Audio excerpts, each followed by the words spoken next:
Hello people of the internet, it is your boy Kishuishi back at it again with another video. Last video, I don't even know what order I'm posting these, but this is kind of a part 2, I guess, of the me ranting about my time working at a restaurant, or working at the most recent restaurant, actually the restaurant that is making me stand 10 toes, stand on business. I'm never working for another fucking restaurant in any capacity if it's not like I'll work security at most for a restaurant. Other than that, don't put me behind any counter. Don't make me take any orders. I do not want to do it. Yeah, that's the timing I'm on now. That's how much PTSD I have from working at that shithole place. But while ranting about that, I remembered a topic idea that I wanted. A topic idea. Wow, look at me using fucking words. I remember a topic I wanted to talk about while talking about that one. It's HR. It's HR. Fuck HR. Actually, I don't give a fuck about HR. HR sucks. So, you know how people have been complaining about DEI since like 2023 or so? I've been complaining about it since 2020 because DEI never actually worked for me per se. Like, yes, I am a black man, and typically, you know, if you're black, you're supposed to get any job the white man wants because they want to fill the roles. But, you know, me being black and going to college, I realized that there are goalposts, and to actually get the benefits of DEI, you have to check off multiple boxes. So yeah, you may be black, but you're a man. So if you're, it's like if you have a marker of privilege, and I know this is a little bit of a rant, it has nothing to do with the video, but this is the way I see it. In order for DEI to actually work, you have to have multiple things that show disprivilege in the modern day. So like, oh, you're a black man? You're still a man though. You're still a man though. So yeah, DEI is not working for you. Oh, you're a black man and you're gay. Okay, come on, but oh, you're straight? You like pussy? The fuck's wrong with you, bro? How about you suck some cock before you work at this fucking ad agency? How about that? Like, that's what DEI felt like since COVID, because I've literally applied to jobs and did rounds of interviews, and then it just went nowhere despite having the qualifications. But then other people in said interview who I literally saw their work, like, it was like, I forgot what the fucking company was. It was some magazine, like some Gen Z coded magazine, but they didn't pick me because they probably sensed that I have fucking hair on my balls or something. But HR, I feel like HR is DEI before DEI became main place, because literally the whole purpose of HR is just to have someone policing politics in the office. Like, I hope you guys know, but prior to the 1970s, if I'm not mistaken, HR did not fucking exist.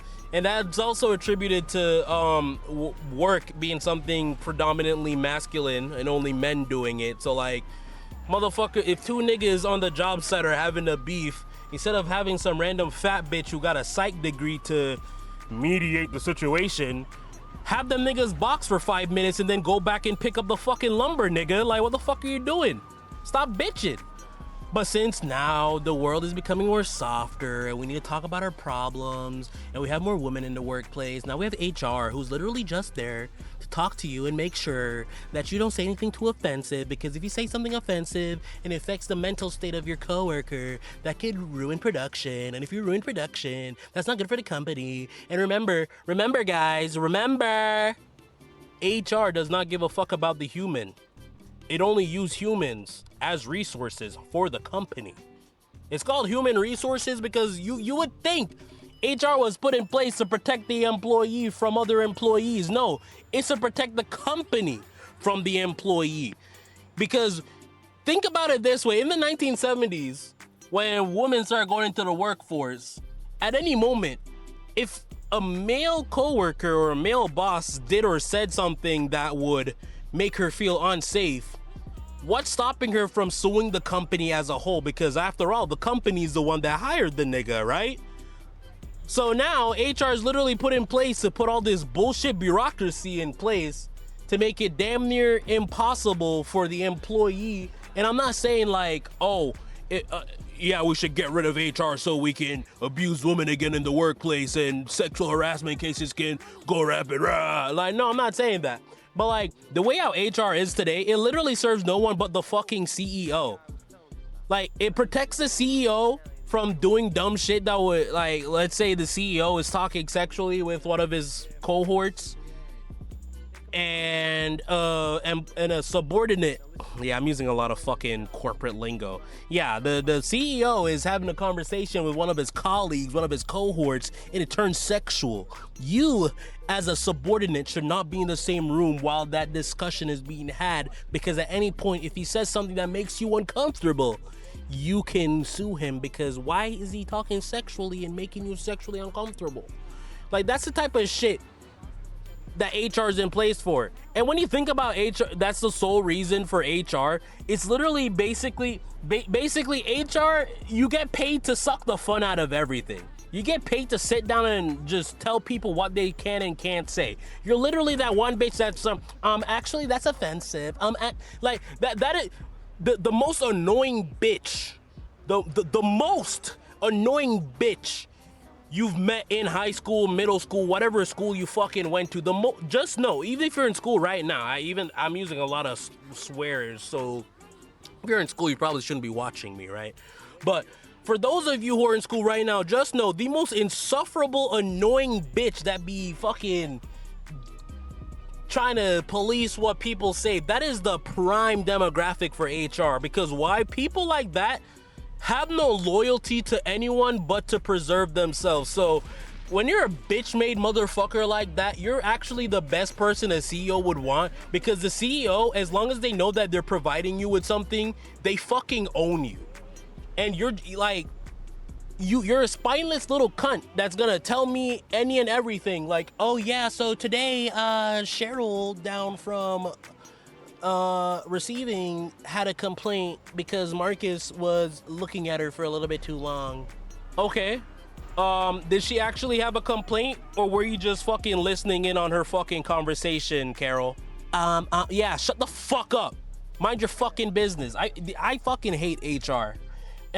And whenever it comes to any type of dispute between employees, best believe you're both getting written up. That's one thing I noticed while working at restaurants, is that it doesn't matter who's in the wrong. The fact that there's a situation happening between two people in a company, you guys both get punished for it. So literally, think about it that way, bro. If you and a coworker have a disagreement and they call you a cunt because you just disagree with them, and you say something back, or you're defending yourself, but they're the ones that started the whole interaction, the fact that it went to HR, now you both have it on your record, and now they're both looking at you, and at any moment it's more grounds for you to get fired. And I have a feeling HR does shit like that, because once you have a record of an employee having an altercation, I'm saying altercation but not technically physically, but once you have it recorded that an employee had a dispute with another, they basically want to just get rid of them. It's like, oh, okay, these two employees can't get along.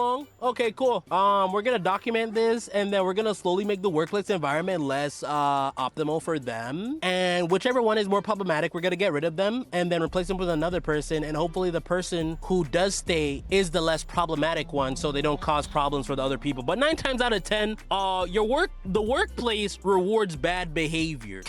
And I can say that fully and truthfully, the best employees are the ones that get treated the worst. And the worst employees are the ones that get treated the best, because if you're not good at your job, you don't care. And if you don't care, that's it. You genuinely don't care. Oh, something's busted over at aisle 19. Can someone come clean it up? I don't give a fuck. You just go clean it up. It's like, he didn't do a good job. Hey, can you clean it up? Even though you did 13 other things already, but because you're good at doing it, they're gonna put it onto you, while the nigga who's dog shit, they just keep him around as a body, because realistically, a lot of these jobs, they just need fucking bodies. They don't need any intellect or intelligence when it comes to performing the task. They just need someone to fucking do it. And that's where HR comes in. HR is basically the Actually, you know what? I'm gonna end the video off here.